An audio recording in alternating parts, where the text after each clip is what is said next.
तो एक बार फिर से आपका स्वागत है बूनी स्टडी अड्डा में। आशा करता हूँ आप खुश होंगे, स्वस्थ होंगे।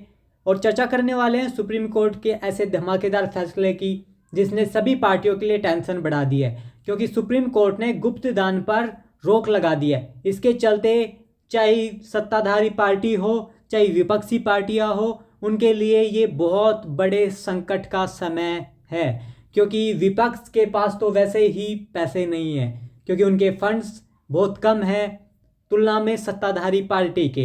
तो अब विपक्षी पार्टियां क्या करेंगी और इस चुनावी समय में इनकी स्थिति और ज़्यादा खराब होने वाली है। हम फंड्स के बारे में चर्चा कर लेते हैं कि किस पार्टी के पास कितना फंड है। तो सबसे पहले भाजपा के बारे में डिस्कस करते हैं। भाजपा के पास 6046 करोड़ का फंड है। कांग्रेस के पास 805 करोड़, सीपीआई के पास 735 करोड़, बीएसपी के पास 690 करोड़, टीएमसी के पास 458 करोड़, एनसीपी के पास 74 करोड़, सीपीआई के पास 15 करोड़, एनपीपी के पास 1.8 करोड़ है।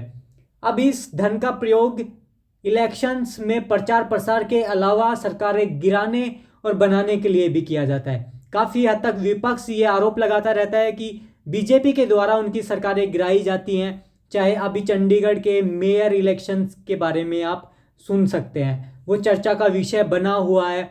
इसके साथ ही अन्य स्टेट्स में भी सरकार गिराने का आरोप भाजपा के ऊपर लगता रहता है। और भाजपा हो या फिर अन्य कोई पार्टी हो, इस टाइप से जो फंड्स इनको गुप्त रूप में दिए जाते हैं वो इनका मिसयूज करते हैं। आज बीजेपी पावर में है तो वो इसका मिसयूज कर रही है, कल को कांग्रेस पावर में आई तो वो इसका मिसयूज अवश्य करेगी, क्योंकि इस बात से बिल्कुल भी इनकार नहीं किया जा सकता। इसी के साथ में बीजेपी के ऊपर सरकार गिराने के आरोप एमपी, बिहार, महाराष्ट्र और गोवा में लग चुके हैं कि इन्होंने गोवा, महाराष्ट्र आदि राज्यों में सरकारें गिराई हैं पैसे के बल पर, धन बल पर ऐसा किया है। और आरोप ये भी लगता है कि राजस्थान, दिल्ली और कर्नाटका में भी इन्होंने सरकार गिराने की कोशिश की थी। विपक्ष लगातार इनके ऊपर हमलावर रहा है। चंडीगढ़ मेयर चुनाव का ही देख लीजिए, चुनाव अधिकारी भी अब खरीदे जाने लगे हैं, ऐसा विपक्षी पार्टियां बोल रही हैं। मीडिया में चारों तरफ सर्कुलेट है कि अब चुनाव अधिकारियों को भी धन बल के आधार पर खरीदा जा रहा है। सरकार किस हद तक तानाशाही पर उतर चुकी है ये देख सकते हो। भारतीय जनता पार्टी की स्थापना 1980 में हुई थी, अप्रैल 1980। और दूसरी तरफ हम चर्चा करें इंडियन नेशनल कांग्रेस की, तो उसकी स्थापना 1885 में हुई। करीब करीब 100 साल पहले कांग्रेस की स्थापना हुई। लेकिन फंड्स किसके पास ज़्यादा हैं? बीजेपी के पास। ऐसा क्यों? आपके मन में ये सवाल उठा होगा, बिल्कुल सही, मेरे मन में भी ये सवाल है। तो हम जानते हैं ऐसा क्यों है कि बीजेपी के पास फंड्स ज़्यादा है। क्योंकि बीजेपी को फंड करते हैं बिजनेसमैन्स, बड़ी बड़ी कॉरपोरेट कंपनियां जो कि बिजनेस कर रही हैं वो बीजेपी को फंड्स देते हैं। और दे क्यों ना, क्योंकि जो सत्ताधारी पार्टी रहती है उसको सब फंड करना चाहते हैं, क्योंकि उसी के द्वारा इनको बहुत सारे फायदे मिलते हैं। जैसे कि टेंडर्स, यदि किसी बड़ी पार्टी से किसी बड़ी बिजनेसमैन घराने को टेंडर चाहिए, खदानों के लाइसेंस चाहिए, तो उनके बदले उनको कुछ तो देना पड़ेगा, और वो है धन। इस धन का जरिया भी बड़ा ही रोचक है। ये धन कमाने के लिए बिजनेसमैन पार्टियों को पहले धन देते हैं, इसके बाद में अपना घर भरते हैं। भारत के कुछ चुनिंदा बिजनेसमैन हैं जिन्होंने पूरे बिजनेस जगत पे कब्जा किया हुआ है। ऐसा क्यों, कैसे ये संभव हो पाता है? तो ये संभव हो पाता है इलेक्टोरल बॉन्ड के द्वारा। अब ये क्या है? यह है एक वचन पत्र की तरह है, जिसे भारत का कोई भी नागरिक या कंपनी भारतीय स्टेट बैंक मतलब एसबीआई की चुनिंदा शाखाओं से खरीद सकता है और अपनी पसंद के किसी भी राजनीतिक दल को गुमनाम तरीके से दान कर सकता है। अब दान कौन करेगा? जिसके पास पैसे होंगे।